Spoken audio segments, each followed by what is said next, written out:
Welcome to Puzzle Proof. Join us as we unravel today's captivating story and solve exciting puzzles together. Get ready to engage your mind. Let the journey start. Father Brown and the Devil's Carousel. Chapter 1. The fair comes to Windmere Hollow. It was a curious thing the way the fair arrived in Windmere Hollow, unannounced, uninvited, and utterly unbothered by its own strangeness.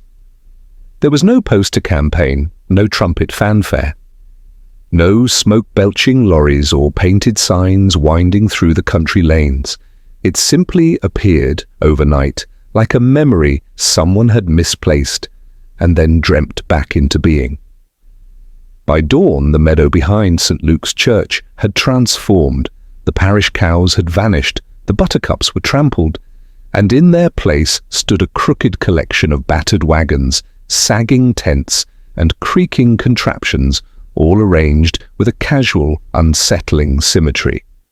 The grass had been flattened in neat circles, and a faint smell of burnt sugar and rust lingered in the air like incense gone sour. At the center of it all was the carousel. No ordinary carousel, mind you. This one seemed older than it had a right to be, its paint faded to the hue of old blood and bone, its mirrors cracked like ice. The horses were not the round-cheeked, happy sort one expected, but lean creatures with flared nostrils and wild eyes carved in poses that spoke of flight rather than dance. Each bore an expression too human, too knowing. Atop the ride, where one might expect a golden cherub or a crown of lights, sat a figure, black, winged, and thorn-crowned. Some said it was the devil, others said it was a fallen angel. Either way, the villagers took one look and made the sign of the cross, or mumbled about local bylaws. The fair called itself Paxley's Gallant Review, though no one had heard of it. The banners were moth-eaten, the lettering faded, and the faces behind the stalls looked more like portraits than people. Waxen, precise, and oddly unmoving. By noon, a few brave souls ventured out. Mrs. Winthrop, the postmistress, peered through her lorgnette and declared the thing macabre. Mr. Hensley, the butcher, brought his son and promptly turned around when the boy screamed at the sight of the laughing clown puppet on the Punch and Judy stage, though the puppet had not yet moved, and then came the girl. Alice Kent, 17, maid at Windmere Hall, known for her plain face and pretty singing voice. She was seen near the carousel just before sunset, walking slowly, as if pulled by a string. Several witnesses recalled her stepping onto the platform. None saw her choose a horse. No one remembered the carousel moving, yet by twilight she was found sprawled on the grass beside it, eyes wide, lips pale, and breath whispering strange, rhythmic syllables in what the rector later identified as church Latin. The doctor, summoned with urgency, declared it a fainting spell brought on by overexcitement and strong impressions. The rector called it something darker. Alice said only one thing before lapsing into exhausted silence. The horse looked at me. Windmere Hollow was a place slow to stir, but by the next morning it was positively vibrating. I said from the start it was unnatural, barked Mrs. Winthrop. Those eyes on the horses, like they're watching you. They're just carved wood, muttered Thomas Grigg, the school caretaker. You lot jump at shadows. The devil rides wooden things when no one's looking, whispered Meg Linton, who sold dried herbs and beetroot pickles at the Saturday market. Even the vicar, a gentleman who wore his collar like an apology, looked uneasy. And so just before the noon Angelus, with the sky turning a soft, bruised grey, a short man in a long brown coat arrived by the local bus. He stepped down with difficulty, umbrella under one arm, suitcase in the other, and offered a warm smile to the driver, who frowned as though he'd forgotten letting him on. The man was rotund, a little shabby, and completely unremarkable. His face was round and cheerful, though his eyes seemed to see a little too much. His clerical collar was slightly skewed. His spectacles had one arm held together with thread. He walked through the village without hurry, pausing once to greet a passing cat, and once more to smell a row of petunias outside the greengrocer's. He did not ask for directions, nor did he speak of Alice or the fair. But he did stop at the gates to the meadow. He stood there for a long while. The carousel turned slowly, without music, like an old man remembering a dance. The horses caught the light just so, and one of them, a dark stallion with a flared neck and a single cracked mirror in its chest, seemed for the briefest moment to move its eyes. The man nodded to himself and spoke quietly.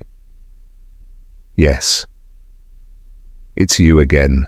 Later that afternoon, he introduced himself at the vicarage. "Brown," he said simply. "Father Brown." The vicar blinked. "From Kembleford, are you?" "From several places," Father Brown said cheerfully. "But at the moment, mostly from the road. I heard there was a fair." "And something else." The vicar hesitated.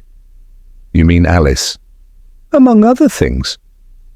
"She's resting now, but she's still odd. She hums things, bits of psalms, and she won't look at mirrors." "Then she's seeing more than most." The vicar stared. "Do you believe it, Father? That something evil is at work?" Father Brown looked out the parlour window toward the distant, silent silhouette of the carousel in the field. "I believe," he said slowly, "that evil never announces itself as a monster. It smiles, it spins, it sings." The vicar swallowed. "And what do we do?" Father Brown turned back to him and smiled kindly. "We listen, we wait, and we pray that those who ride come back whole." Chapter 2. The Man Who Wouldn't Ride. The following morning broke with an indecisive sun filtered through a pale veil of cloud that refused either to rain or clear. The wind carried the faint scent of sugar, oil, and something less pleasant, old metal perhaps, or damp cloth long folded. Father Brown, having slept little and breakfasted lightly, set out for a walk. He chose the long way through the orchard behind the vicarage, where the trees stood in orderly rows, heavy with unpicked fruit. There, in the quiet rustle of leaves and the soft hum of bees, he listened, not for words, but for silence with something missing. Windmere Hollow had grown quiet in the wrong way. People had stopped speaking about Alice Kent, not because they no longer worried, but because the worry had gone underground, into glances, half-spoken remarks, and the way mothers now kept their children closer when passing the meadow. The fair remained open, but no one dared speak of it as entertainment. It had become a curiosity one tiptoed around, like an injured animal or a cracked crucifix. And at its centre, the carousel continued to turn, always slowly, always without sound. It was around midday that Father Brown met Arthur Bellamy. Bellamy was not a man inclined toward pleasant interruptions. A retired schoolmaster of the sternest variety, he believed in trousers properly creased, tea taken alone, and conversation that began only when one had something valuable to say. He had once taught Greek, though few remembered this. What they remembered was the cane he had used on boys who could not recite Homer, and the faint but permanent scent of blackboard chalk that clung to his tweeds. Father Brown found him seated on a bench at the far end of the village green, coat buttoned despite the mild weather, eyes fixed on the horizon. "Mind if I join you?" the priest asked politely. Bellamy gave a brief, resigned sigh. "It's a free bench." Father Brown sat, adjusting his hat. "Strange how some things return uninvited." "You mean the fair?" said Bellamy flatly. "I do, but I could just as easily mean old fears." Bellamy's mouth twitched. "You're one of those religious types who dresses everything in metaphor." Father Brown smiled. I rather think it's the world that does that. I just try to keep up. There was a silence. Bellamy tapped his cane once against the gravel path. I don't believe in curses, Father. Neither do I, said Brown. But I believe in memory, and memory is a much older kind of haunting. Bellamy turned his head slightly. Are you suggesting the carousel did something to that girl? I'm suggesting, said Father Brown gently, that people don't collapse for no reason, and certainly not in Latin. Bellamy gave a dismissive grunt. Coincidence? Suggestion? She's a maid, not a mystic. Probably heard a phrase in a hymn and repeated it in a dream. And yet, Father Brown said, almost to himself, you haven't ridden it. Bellamy blinked. What? The carousel. You haven't gone near it. Bellamy's tone stiffened. I've no time for children's rides. It hasn't taken children, Mr. Bellamy. There was a pause, a long one. You think it dangerous? Father Brown continued. And that's reasonable. But what makes it dangerous is not the ride itself, but what it seems to know about the people who do ride it. Bellamy stood abruptly. I don't care for riddles, Father. If you've come to lecture me, you'll be disappointed. No, Father Brown said, rising as well. Only to ask what you saw that night. Bellamy stopped. I never went near it. Father Brown nodded gently. That's the curious thing. That evening, the air turned close and heavy, as though the clouds above were brooding on something.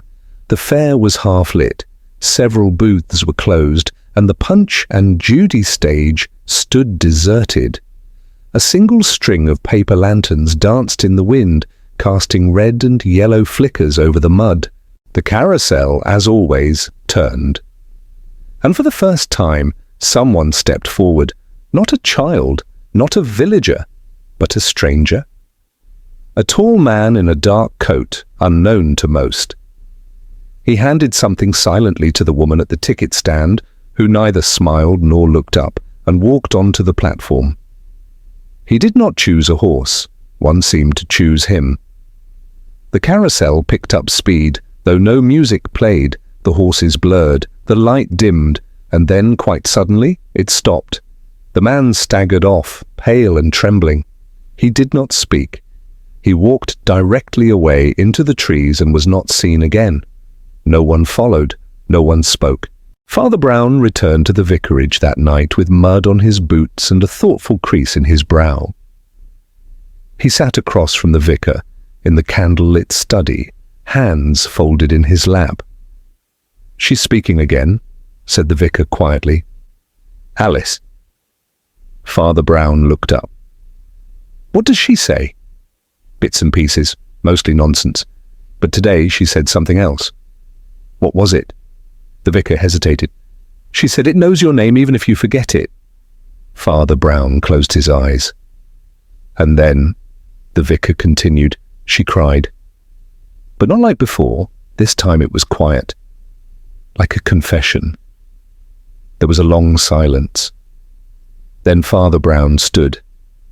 I think, he said softly, it's time I spoke to the man who built it. Chapter 3. The Man in the Mirror Tent. By the fourth evening, Windmere Hollow no longer felt like a village with a visiting fair. It felt like the fair had always been here, and the village had simply grown around it. The carousel continued its slow, silent turning. The horses gleamed in strange light, their reflections warped in the cracked mirrors set into the ride's central pillar. Some swore the music had started up again, faint and distant, like an old tune playing inside a locked drawer. Others denied hearing it at all. What none could deny was the growing weight in the air, heavier than weather, deeper than mere rumour. And at the edge of the meadow, hidden behind a sagging row of fortune-teller tents, stood a canvas structure painted with mirrors. It had no name on its flap, no sign, no banner, just dozens of panes of rippled, tarnished glass stitched crudely into the sides like reflective scars. Some showed one's face too tall, others too wide. A few didn't show a face at all. Most avoided it. Father Brown walked straight in. The tent was empty, or so it seemed at first. Inside, the light was strange. Candles flickered from iron sconces nailed into the central support beams, casting shivering shadows against the mirrors. The air smelt of wax, coal smoke, and something sweetly metallic, like coins warmed in a pocket too long. The mirrors did not flatter. Some were smeared, some fractured. Some showed Father Brown's reflection as he was, others as he might have been. A younger man, thinner, harder-eyed. In one, he had no face at all. He stood for a moment, adjusting his glasses. "Curious?" he murmured. "Most places sell you comfort. This one seems to sell confrontation." A dry voice behind him replied, "Truth is rarely profitable, but it does have its customers." Father Brown turned. A man stepped forward from the corner of the tent, a man so still he might have been mistaken for furniture. He was tall, narrow, dressed in a dark velvet coat, and had eyes the color of old copper. His hair was slicked back, and his face bore the smooth pallor of a wax figure, not unnatural, but untouched. "I was told," said Father Brown, "that the carousel was yours." The man smiled, but it didn't reach his eyes. "You were told half a truth. I maintain it. I did not build it." Father Brown studied him. "Then who did?" The man placed a gloved hand on one of the mirrors. "A craftsman, long dead. A man who believed the soul could be carved, if the wood was patient enough." There was a pause. "I am Father Brown," said the priest. "I know," said the man. "We do not offer tea in this tent." "That's quite all right. I've brought my own piece." Another pause. "I've come about the girl," said Father Brown. "The one who fainted?" "The one who saw." The man's fingers tapped lightly against the mirror. "She chose to ride." "Did she?" The copper eyes glinted. "No one is forced. That would be theatre. This is something else." Father Brown frowned. "She spoke Latin in her sleep. She said the horse looked at her." "They all do." "But what do they see?" The man smiled thinly. "Not what we are, what we avoid. Regret, perhaps, desire or guilt, polished until it looks like virtue." Father Brown lowered his voice. "And do you believe that? That guilt can be summoned by wood and brass and a few turns in the dark?" The man leaned closer. "Father, guilt doesn't need summoning. It only needs permission." Father Brown left the tent with slow steps and a bowed head. Outside, the meadow was nearly empty. A few lanterns still burned, but the crowds had gone.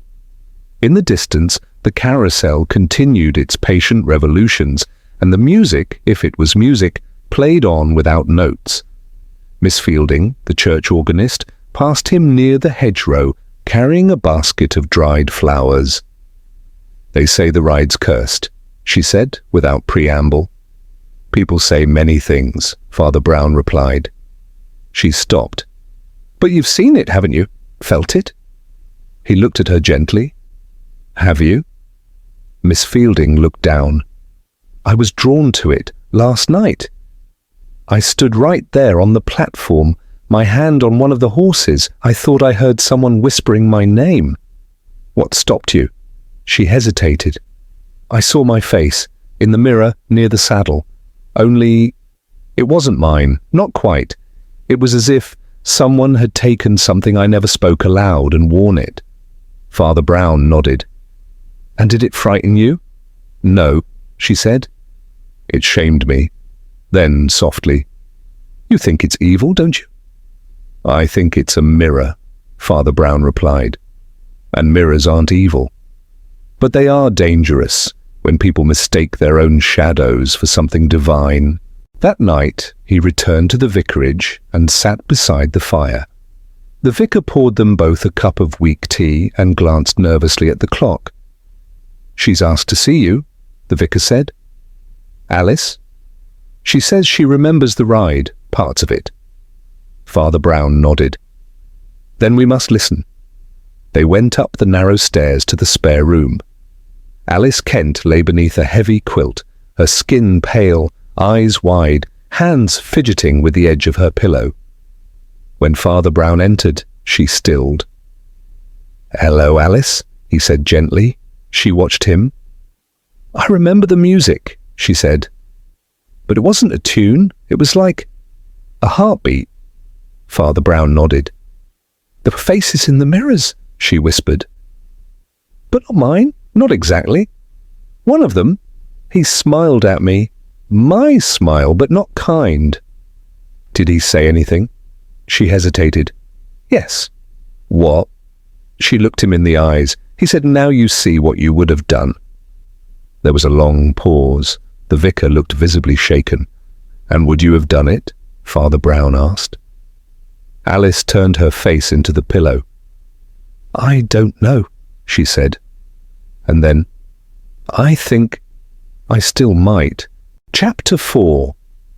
The Whisper Beneath the Music. The wind changed on the 5th day. It blew from the north, cold and thin, carrying with it the scent of old rope, apples turning in baskets, and the faintest trace of something sweeter, like burnt caramel or candle wax long cooled. The villagers of Windmere Hollow, already cautious, grew quieter still. Doors were latched earlier, windows were curtained, even before dusk. The fair remained, the carousel turned, no one rode it, but some said it turned faster now, others said it had begun to sing. Father Brown stood once again at the edge of the field, hat low over his brow, umbrella tucked beneath his arm. The carousel glinted in the pale morning light, gold and scarlet in places, but mostly dulled now, as if dust had settled over the wood and metal, not from neglect, but as a form of reverence, or warning. Miss Fielding appeared beside him, her boots crunching on the frostbitten grass. "You came back," she said. "I never left," Father Brown replied. "Only followed the silence where it led." They both stood watching the ride. No wind stirred, yet the horses moved imperceptibly, almost as if breathing. "I saw something last night," she said softly. "On the carousel. Number in my own mirror. I couldn't sleep. I lit a candle. And in the reflection, I saw my face change." Father Brown turned to her. "Change how?" "It smiled," she whispered. But I hadn't smiled. He gave a small nod. "Mirrors don't lie, but they do speak in riddles, especially the ones we carry inside." She looked at him with a nervous laugh. "Do you ever just say things plainly?" "Oh, often, but they're rarely heard." At noon, Father Brown visited the fortune-teller's tent. It was smaller than the others, nestled behind the coconut shy and a crooked stall selling miniature jars of honey. A velvet curtain hung limp in the doorway, and the painted sign read, "Madame Sorella, Visions by Candlelight." He ducked inside. The room was dim, lit only by 3 candles, and a string of glass beads swaying from the ceiling like frozen rain. A table stood in the center, covered in faded silk. Behind it sat a woman in a headscarf, her face long and pale, with sharp eyes that had seen much and judged more. "Ah," she said without looking up, "the little priest." "Only small in stature," said Father Brown. "In foolishness I try to grow daily." She smirked. "You've come to ask about the ride." "No," he replied. "I've come to ask about the music." That made her look at him. "No one asks about that," she said. "But they hear it." She tapped her long fingernail against a cracked saucer. "It plays only when no one listens, or when someone listens too closely." Father Brown sat across from her. "What does it say?" She leaned forward. "It hums the secrets people won't say aloud. Temptations not taken, wrongs nearly done. It doesn't punish, it reveals." "And what do you do with what it reveals?" Madame Sorella gave a long, thoughtful sigh. I warn them, but they never listen. They think it's just wood and wind, until it sings to them in their own voice. Father Brown folded his hands. And the wash, the girl? She came to me first, asked if the ride knew your soul. And what did you tell her? I told her it knew what you pretend not to know. That evening, the carousel slowed. It had turned endlessly for 5 days without a rider. But as the sun set behind the distant woods and the first star blinked awake above the church tower, the great wheel faltered. Once. Twice. Then stopped. The music, a thin, reedy sound like a hymn played backwards, died mid-note. The fair, such as it was, fell still. Villagers stepped out of their houses and into the roads, hushed, drawn not by curiosity but by something older. Dread dressed in wonder. And from behind the carousel a man emerged. He was unfamiliar to most, tall, coatless, despite the cold, with hair too dark for his pale face and a slow, unsettling smile. He walked with confidence, but no purpose. His hands were empty. His eyes were not. He stepped onto the platform and stood before the largest of the horses, the black one with the broken mirror in its chest. Then he turned slowly, as though waiting to be watched. People stared. But he did not mount the horse. He bowed once toward the crowd and walked away. In the vicarage that night, Father Brown sat with the rector by a dwindling fire. "You saw him?" the vicar asked. "I did." "And?" Father Brown sipped his tea. "I think he was meant to ride, but chose not to." "Why?" "Because he feared not what he would see, but what others would." The vicar looked puzzled. Father Brown continued, "You see, we speak often of evil as something done, but some evils are only imagined, yet carried like scars, and when brought into light, they shame us more than any crime." The vicar stirred the embers thoughtfully. "Then the carousel?" "Always and cursed," Father Brown finished. "It's honest. Unforgiving, yes, but not malicious. It shows what people most need to hide. That is why they fear it." Outside, the wind picked up again, but this time it carried no music. Only a question, unspoken, hanging in the cold. Chapter 5. The Ride Taken Twice. By the 6th morning, the villagers were no longer pretending. The fair had become a presence, not an event, a shadow that sat in the corner of every conversation. Even those who dismissed talk of devilry now avoided the meadow, not out of belief, but discomfort. And while the carousel had ceased its spinning, it loomed larger than ever. People had begun to speak of it in metaphor. The baker called it that wheel of conscience. The vicar referred to it once, wearily, as a sort of waking dream. Children whispered of it as a place where grown-ups came back wrong. And yet, despite all this, one person returned to it willingly. Alice Kent. She walked alone through the brittle grass, her coat too thin, her step light but certain. Her hands were folded before her like a girl going to chapel. The villagers watched from behind half-latched doors. No one stopped her.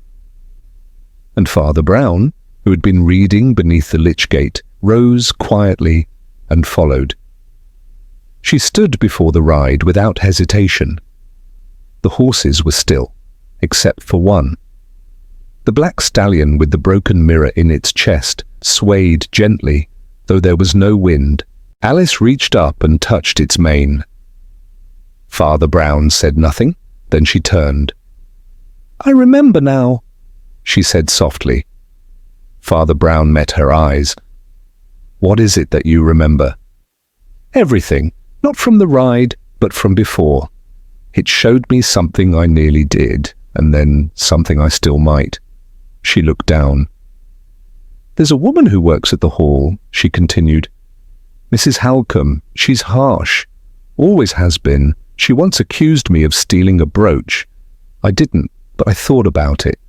I imagined slipping it into my apron just once. And later, I imagined letting her believe I had. She paused. On the carousel, I saw myself do it. And not just that, I saw her caught and dismissed, shamed, alone. And I felt pleased, not triumphant, just satisfied. Her voice broke. It wasn't a crime. It didn't happen. But it could have, and it was me. Father Brown nodded slowly. Sometimes the most dangerous sins are the ones we never commit, but cherish. Alice looked at him, startled. I came to ride again, she said. To ask it something, to see if I still would. Father Brown stepped onto the platform beside her. You can, he said. But only if you understand what it truly is. She frowned. Then what is it? He placed his hand on the cold brass pole of a motionless horse. It's not judgment. It's not magic. It's not even truth in the way we like to think of it. It's a mirror with memory, a spinning confessional, without the grace. She turned her face away. I'm afraid. Good, said Father Brown. So am I. That afternoon, a second person came forward, Arthur Bellamy. He arrived just after the bells rang for 3 o'clock, dressed in his Sunday coat, his cane tapping a nervous rhythm on the path. He made no speech. He didn't look at the people gathered near the trees. He simply nodded to Father Brown, who was seated on a bench with a pocket Bible, and mounted the carousel. The black horse did not move. Bellamy chose a white mare with chipped paint and one glass eye. He sat stiffly, as if awaiting sentence. The carousel began to turn. No music played, only the faint creak of timber and the click of mirrors catching sun. It turned once, twice, then stopped. Bellamy dismounted without a word. Father Brown stood. Well, he asked quietly. Bellamy looked away. I saw myself. In the past? No, said Bellamy. In the future. Alone, forgotten, dying in a chair with no one left to speak my name. Father Brown touched his arm. That's not a curse. That's a warning. Bellamy nodded slowly. Then I'd best start living in a way worth remembering. And with that, he turned and walked back toward the village, leaning less heavily on his cane. That evening, the fair was quieter than ever. The lanterns did not light. The calliope stood silent. The carousel, for the first time in days, did not move. And in the mirror tent, Father Brown found the keeper waiting. He stood in the same corner, as if he'd never left, his expression unreadable. You've come to ride? The man asked. Father Brown shook his head. Number I've ridden already, just not on wood. The man tilted his head. You're not afraid of it, he said. Oh, I am, said Father Brown, but not because it lies, because it tells the truth so plainly we confuse it for temptation. The man was silent. It's clever, continued Father Brown, brilliant even, a machine that makes people show themselves their own worst potential, and then leaves them to decide whether to wear it. He paused. But it's missing something. What? Forgiveness. The mirror man blinked. It's not my place to offer that. No, Father Brown agreed. But without it, you offer only despair dressed as revelation. The man's jaw tightened. People come because they want to know. They come, said Father Brown, because they want to be absolved, but you only show them their shadow and give them no sun. He turned to leave. Behind him, the mirrors shuddered faintly, as if something inside them had heard. At midnight, the carousel moved one last time. No one rode it. No music played. It turned a single, slow revolution, then stopped. And in the silence that followed, something changed. The horses no longer looked menacing, only tired, like dancers who had performed one step too many. Chapter 6. The Weight of the Mirror. The next day dawned clear and sharp, with frost lacing the thatched rooftops of Windmere Hollow like a final warning before winter. The morning light did not soften the village, it clarified it. Shadows were longer, sounds travelled farther, everything looked honest and bare. And yet, the fair was gone, not entirely, but changed. The tent of Madame Sorella stood folded, the puppet stage had vanished, the candied apple stall was stripped bare, and the crooked games booths leaned inward, as if sighing.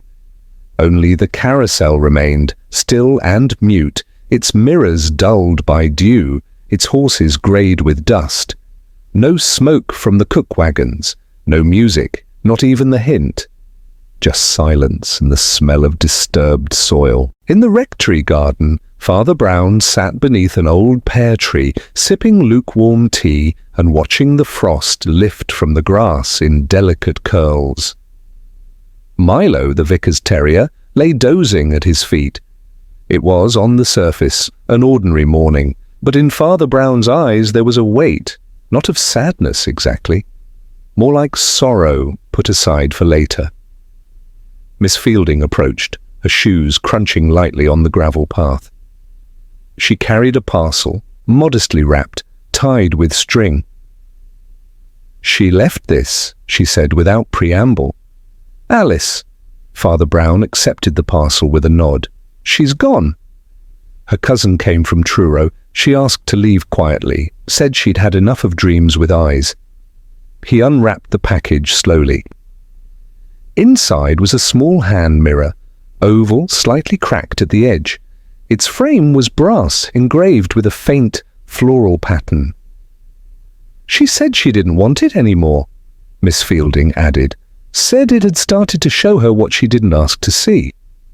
Father Brown turned the mirror over in his hands.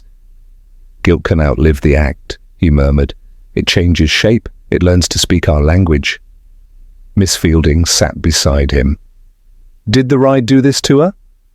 "No," said Father Brown. "It only told the truth. She did the rest."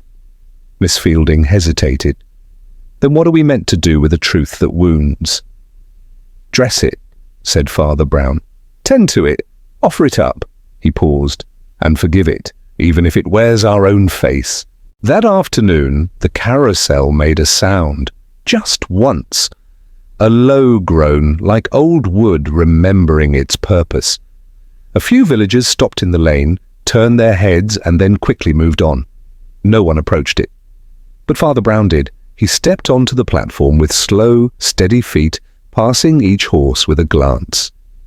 The paint was flaking now, one saddle had collapsed inward. The black stallion at the center, once so commanding, now looked tired. Its broken mirror had lost its shine. And in the stillness, the priest noticed something strange. The air was heavier, not cold, not foul, just weighted, as though the ride was holding its breath, or waiting. In the early evening, the rector summoned Father Brown to the vestry. The letter had arrived by hand, no stamp, no return name. Folded into thirds, pressed flat, it bore a single line in tight, slanting script. "You understand it now, but do you understand me?" Father Brown read it twice, then tucked it into his coat pocket. "He's still here," he said softly. The rector frowned. "The mirror man?" Father Brown nodded. "Somewhere close. I think he's been watching, not to be seen, but to see what we would do when he stopped." "Stopped what?" "The carousel, the music, the temptation." The rector rubbed his temples. "And what have we done?" "We've flinched," said Father Brown. "We've looked away. And some, like Alice and Bellamy, have begun to look in." At dusk, Father Brown walked to the churchyard. The fair, now mostly dismantled, was little more than wooden skeletons and canvas heaps. A few crows had taken up residence on the poles, as if judging the show that had ended. He found the mirror tent still standing. Its flap was open. Inside it was darker than before. Dust hovered in the candlelight. Only one mirror remained intact, the others either cracked or turned inward to the canvas wall. The man stood before the last mirror, hands behind his back, as still as ever. "You came," he said without turning. "I always do," said Father Brown. There was a pause. "What did you see?" the man asked quietly. "Myself," said Father Brown. "Not doing something. That was the surprise. Not the sin, but the silence. A man crying in the confessional while I said nothing, not from cruelty, from weariness, but it was enough." The man turned, finally. "And do you carry it still?" Father Brown smiled faintly. "I did. Until I forgave the man who stood in my place." A longer pause. "You made a remarkable thing," Father Brown continued. "But it lacks one element.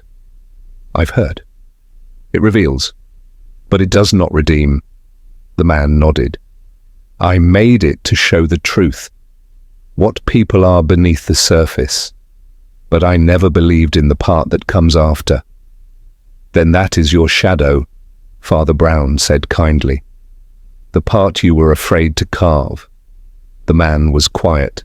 "Will you destroy it?" he asked. Father Brown looked at the mirror. "No," he said, "that's not my task, but I will not ask it to stay." The man bowed his head. "I'll see to it," he said softly. And with that, he vanished into the dusk. Not a footstep sounded behind him. That night, the villagers heard no music, no creak of gears, only the sound of wind passing over something old and empty. By morning, the carousel was gone, not dismantled, gone. Only 4 circular impressions remained in the earth, and 1 broken mirror glinting in the grass, forgotten or left on purpose. Father Brown picked it up, wiped the dew away and looked into it. This time it showed only his face, and a sky behind him, newly blue. Chapter 7. The Absence That Remained. It was a crisp and windless morning when the meadow was found empty. No trace of tents, no wagons or crates, not even footprints where the stalls had stood. Only the flattened grass, 4 circles where the carousel had once turned, and a broken shard of mirror, left like an afterthought in the center. The villagers emerged slowly, as if waking from a collective dream. They stared at the emptiness, uncertain whether to feel relief or something closer to grief. "It's gone then," muttered Mrs. Winthrop, standing at the edge of the field in her fur-collared coat. "Just vanished."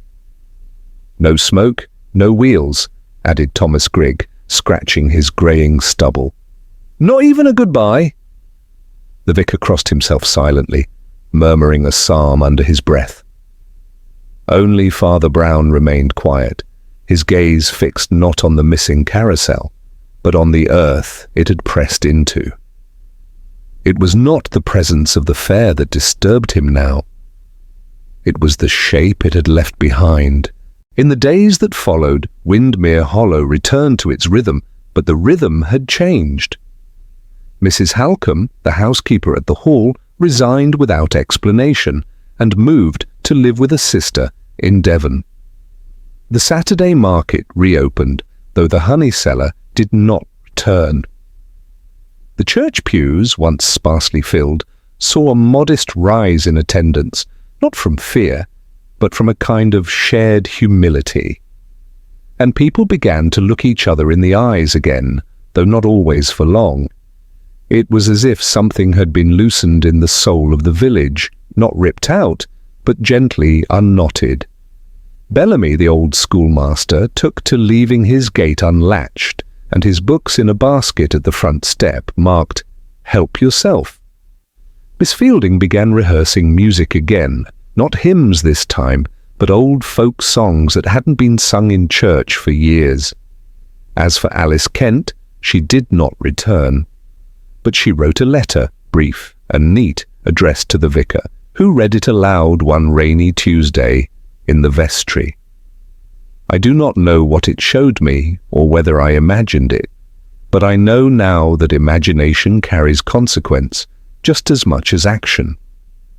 I am learning to forgive what never happened but still lived inside me." Father Brown, listening, nodded once. "Conscience," he said softly, "is not the judge we fear, it's the witness we carry." That week, the mirror shard disappeared. No one admitted to taking it. The children said it had glowed at night. Old Mr. Parr claimed he'd seen it fog over when touched. The vicar, half amused and half concerned, had it placed in a wooden box and left inside the vestry cupboard. 3 days later, the box was empty. Father Brown said nothing, only smiled faintly and returned to the meadow once more. He walked slowly to the centre, where the grass still bore the bruised impression of hooves and music. He stood for a while, alone, umbrella under one arm, hat in hand. Then he sat on the ground, not in prayer precisely, just in patience, as though waiting for something to return, not the carousel, but what it had revealed.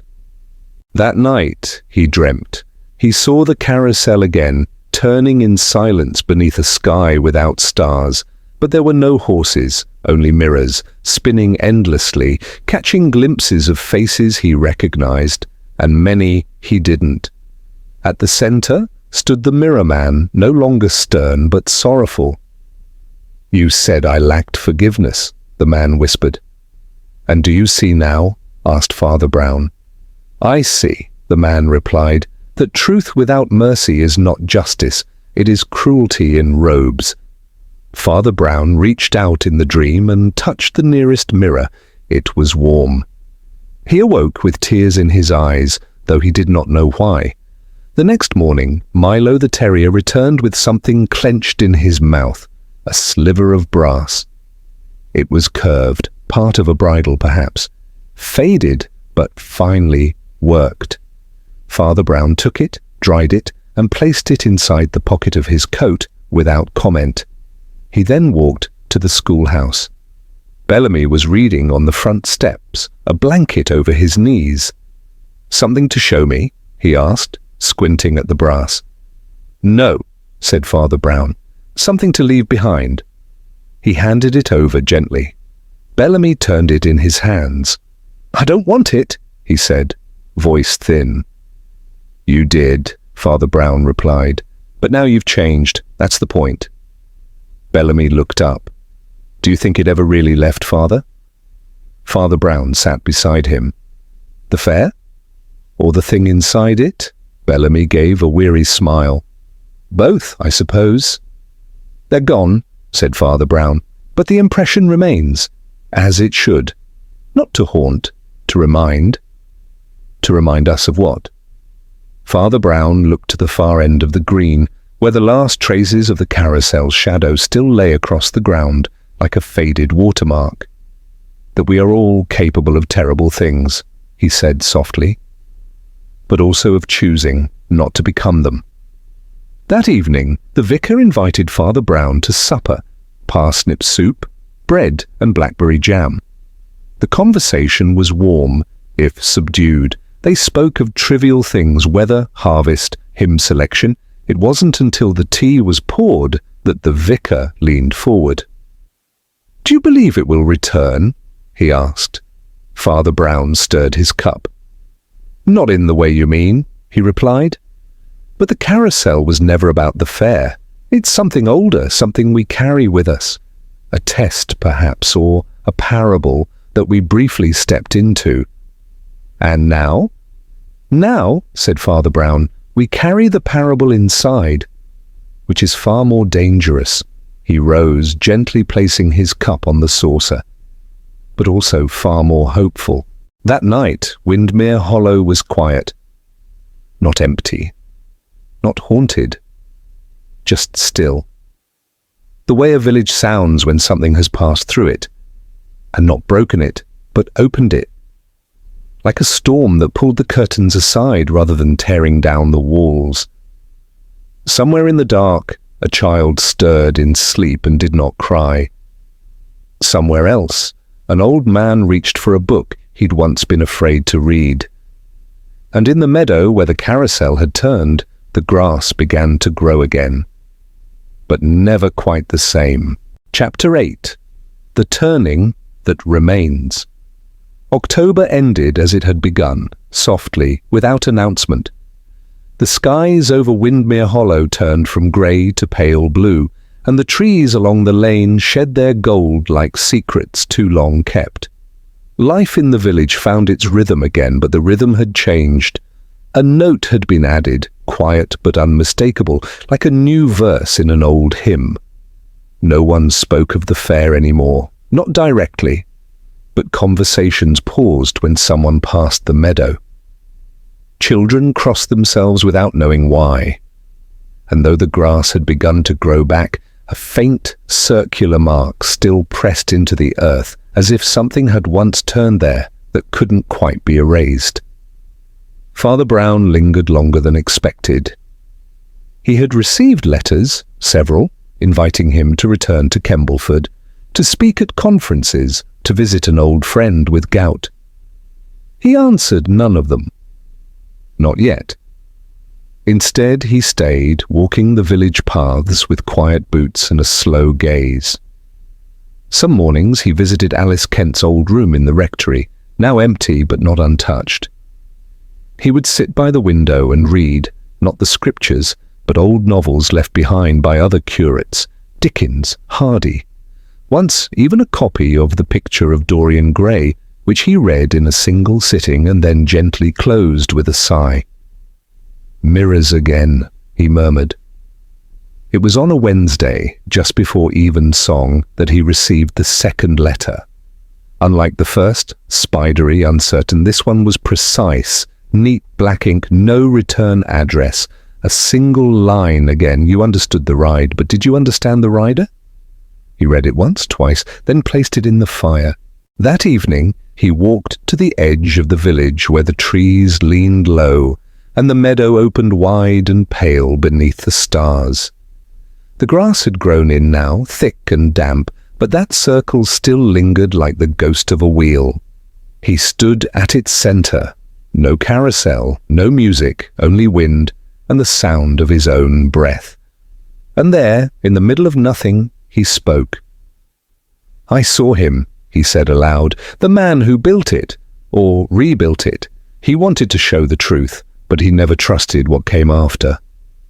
He looked up at the night sky. "You see," he continued softly, "truth isn't enough. Not on its own, it must be followed by mercy, or it curdles into cruelty." A silence followed, but not an empty one. The kind of silence that listens. The next day, the villagers found a package on the church steps. No name, no ribbon. Just a plain box, heavy, unadorned. Inside was a single brass pole, once part of a carousel horse, polished clean, wrapped in linen. No one claimed it. The vicar wanted to place it in the church near the font as a reminder. Bellamy suggested it be buried. Father Brown, after some thought, recommended it be set in the meadow, upright at the centre of the old circle.